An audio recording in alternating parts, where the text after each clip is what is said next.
I want to talk about a subject that's not very well understood in the investor community, and I think not very much appreciated as well, and that's the issue of fees. Fees are an important part of investing. It's impossible to participate in the capital markets free of charge. Nevertheless, it's important to understand how fees impact one's ending wealth and assess whether the amount that's being paid is a fair amount. So let's start with an example.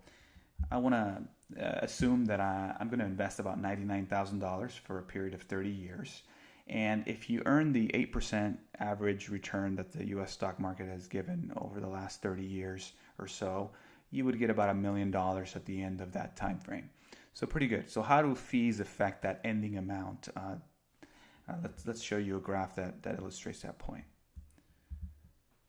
So here we have ending wealth on the y-axis, annual fees on the x-axis, and you can see that from left to right, if you had incurred zero fees, you would have your full $1 million. Again, as I mentioned before, it is impossible to participate in the capital markets free of charge, so you are going to incur some fee if you do invest, even if you invest by yourself without an advisor or a mutual fund provider.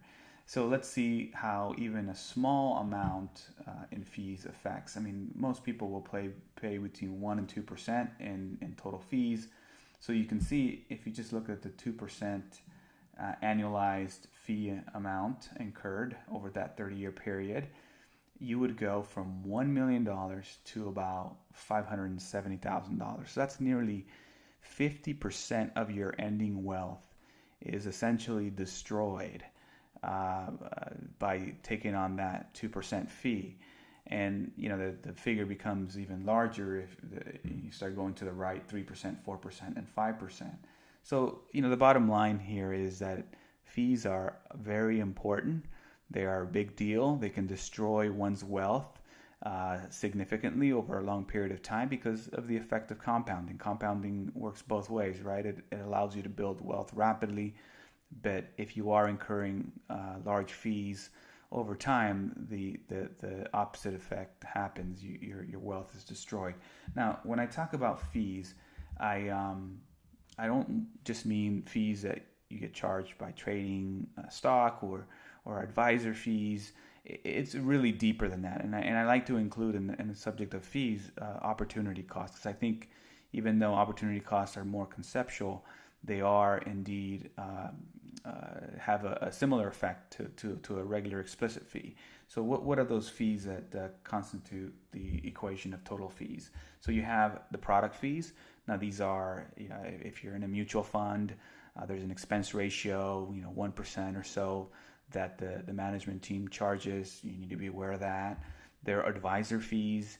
If you want to hire someone like my ECFO to manage your money, you have to pay us for our time, and that should be reasonable, but it won't be zero.